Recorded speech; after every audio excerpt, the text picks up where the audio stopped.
Happy Peeps, Suzanna here today for ThermOWeb, and I'm sharing with you a ugly sweater layout. So that is the layout.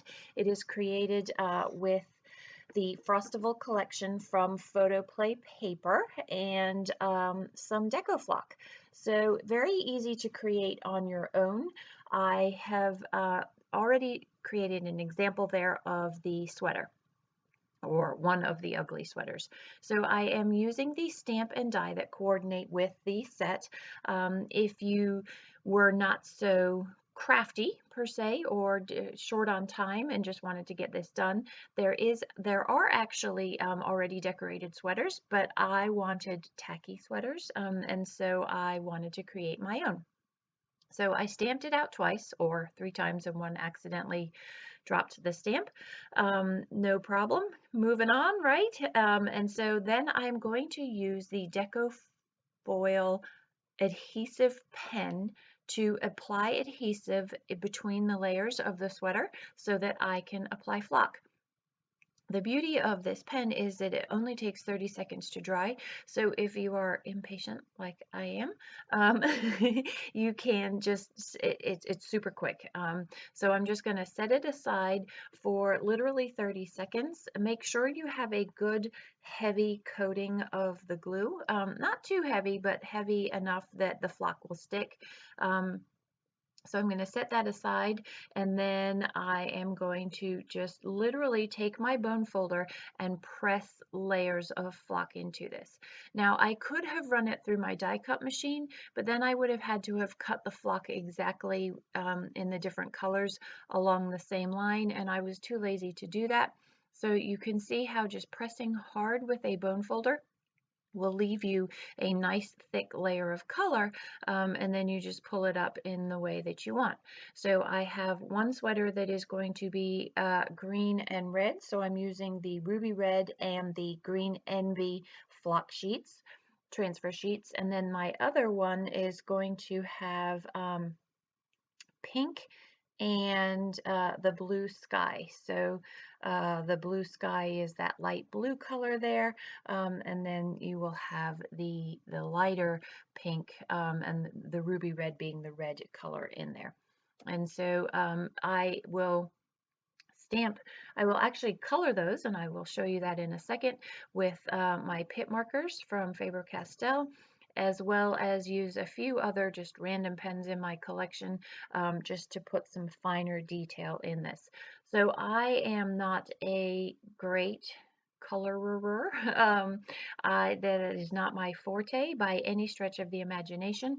So if you look at the close-ups, you will see that you can actually see the lines where I have done the coloring. I'm not worried about that. It's an ugly sweater, and this is not, to me, this is about having fun and playing and doing different things with my stash than it really is about precision. I am not selling these things. This is my memory keeping. This is my way of telling a story. So I will go ahead and finish out my red and green sweater, and then I want to find a tacky embellishment for the center, as well as my pink and blue / gray, and find something tacky for that. On the one that I had already completed, I did use the snowflake stamp from the actual PhotoPlay paper stamp set that went with this particular sweater. So I colored it all in first, and then went ahead and stamped on top of that, and it turned out perfectly tacky. I love all of the colors, and I love that each of the 3 sweaters is slightly different. So an easy way of creating your own sweater, and super, super simple. So that is one way I'm going to apply flock to the layout, and then coming up after I'm finished coloring here, I will show you another way of applying flock to your layout. It's super, super simple. It does not require any of the transfer methods that I had mentioned previously. So this stamp set also comes with a coordinating die. So I'm working on a magnetic platform, and so that just sticks right away. But if you wanted to, if you were worried about it shifting, you could use some of the purple tape that comes in 2 sizes, and just adhere that. That is a non-permanent, a removable tape, and that would work perfectly. So now I want to work on some fringes for my sweater. I'm going to make the top and bottom of the sweater look kind of like an ugly sweater. So I am using a die that is a zigzag die, and I'm running my flock simply through that. Now if you wanted to, you could absolutely back it with the double-sided foam, the foam sheets that you can purchase in addition to the flock, but I wanted it just flat on my page. So I'm using my needle to punch holes to sew so that I have extra texture. I'm just going to sew along the center of that zigzag there to give me extra texture and extra tackiness in my tacky sweater. So literally just doing a blanket stitch going up and down, skipping one to come back over, in going all the way down. So these are only about 6 inches. They're slightly longer than 6 inches long. I am working on a 12 by 12 layout. So I am going to do 2 of those. And because I'm going to do 2 of those, I am also going to make sure that I sew over the edge. So you see I've got the completed green and blue with the blue thread, and then I just have that the light blue sky to layer up on that. So now I'm adding my tacky to my tacky sweaters, or ugly sweater. I'm trying to add some embellishments to those. These are just old things from my stash, and I'm not using them so much because I want to use up the old as so much as these were the only small embellishments that I could find that would fit in the sweater. So I have an ornament from Martha Stewart that's green that goes with my green and red theme, and then I have skates from, and actually those aren't all that old. I believe those are from I want to say that's crepe paper.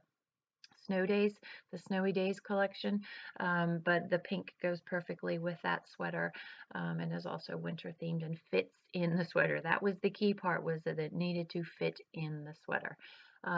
So just using some liquid adhesive to put some baker's twine down, there are my 3 tacky sweaters. So this lovely stripe paper from the Frostival collection, while is probably intended to be cut apart and serve as different pieces, I thought worked perfectly for like the bands of the sweater that you see it from the sweater that I stamped out. I had toyed with the idea of cutting out a notch at the top so that it looked like the neckline of a sweater, but I didn't, because I liked it the way that it is. And then I'm going to put some red down the bottom to provide some contrast with the rest of the layout there. I need to adhere these down to the page, but I just want to make sure that I've lined up the correct top, rights and lefts to get the correct zigzag. Just getting an idea of how that is going to look, and then figuring out the placement of my 3 sweaters. So the next part of this video I left intact. I was going to pull it out because I wanted to incorporate this journaling card. And then the other thing that I end up leaving in the video is I cut out a green tag thinking that I'm going to use those 2 elements and incorporate them into the layout. But the reason I leave it all here is because I want to show you that sometimes just because you have the things doesn't mean that your layout needs the things. Sometimes simple is better. So another one of the stamps, and it also has a die, but I want to stamp directly onto the layout itself, is this kind of cool scallopy border. I liked the way that added another element to my bottom half or quarter or edge. Let's just call it the edge, the bottom edging of the sweater there. And um, it so it took a little bit of the straight lines and softened this up a little bit. It also mimics that scallop that is in the top of the pattern paper there, as well as just adding another texture to the page. So I have here, I believe this is the 16th inch, it might be the 1/8 inch. I believe it's 1/16 inch Gina K double-sided tape, which is perfect. Just run down through the center of that zigzag there to adhere that to the page. And so you can see how I'm tying all of the colors of the top of the layout down into the bottom of the layout and getting my flocky sweater fringe bottom it's coming together and being pulled together nicely. But having that red there really pops the top of the layout and adds a little bit more color and texture to the layout. Looking back, I wish I had cut the red just a little bit shorter, but proportionally it actually works out pretty well. And so, you know, you can go both ways with things. It's kind of the same thing with that 3x4 pocket card that's up there. I really wanted to include it, but sometimes less is more, and sometimes things just work out the way they're supposed to, right? So 3 pictures here, one of both kids in their holiday sweaters, and then one of each of the kids in their holiday sweaters.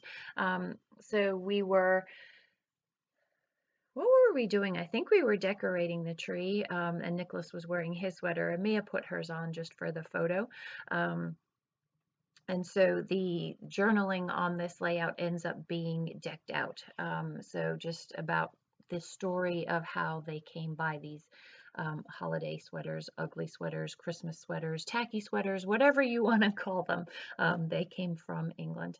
So this is the part of the layout that I was referring to earlier where, you know, you think that putting layers sometimes is a good thing, but I think when you've got super busy paper like I have here, and then the busyness of the sweaters themselves, both in the photo and the ones that I made to go with the layout, you really don't need all of the things. So simple is best. And so I wanted to show you how, you know, try as you might to get those elements incorporated. Just as because you have them doesn't mean that you need them. The page was just enough as it is. So I like the way that the overlap of the photos and sort of the stagger in the photos goes with the stagger in the trio of elements. And so I did not worry about lining them up precisely. I could have put all 3 of them together and that would have looked just fine too, but because I've got the angles, the different angles in the sweaters when I put those down, it works out well. And it kind of softens the rigidity of the horizontalness of the sweater that I've created there. So I'm using my eternally everlasting roll of double-sided foam from ThermOWeb to back 2 of the sweaters and pop them off the page and give them a little bit of dimension. Truly, this is, I think I'm working on 6 months of having used this double-sided foam now, if not longer than that, because I want to say that that was from CHA last year. And it took a little while to get to me, but definitely worth the investment. I have a black roll too. I just don't, most of what I do is white based, and so I like to use the white. So I want to add just a little bit of decoration, a little bit further embellishment to the page. So I'm using the stickers that go with the Frostival collection. I will off camera add the title as well as an Ellie Studio yellow label to add a little bit more yellow to the page. There is some yellow scattered in there, and I just wanted that little bit of yellow to wrap it all together. The letters that I'm going to end up using again are old from my stash that say decked out. I believe that those are fancy pants, but I might be wrong about that. Don't hold me to that. And so literally these few embellishments that I have on the page currently, I'm not going to keep that hat there, are literally all I go with, and then I'm going to journal visibly down the center in that white space there. So here is the full layout. The close-ups are to come. If you have any questions about how I applied that flock to the sweater, please don't hesitate to ask. I hope you are having a wonderful holiday season. Thanks for stopping in today. Take care.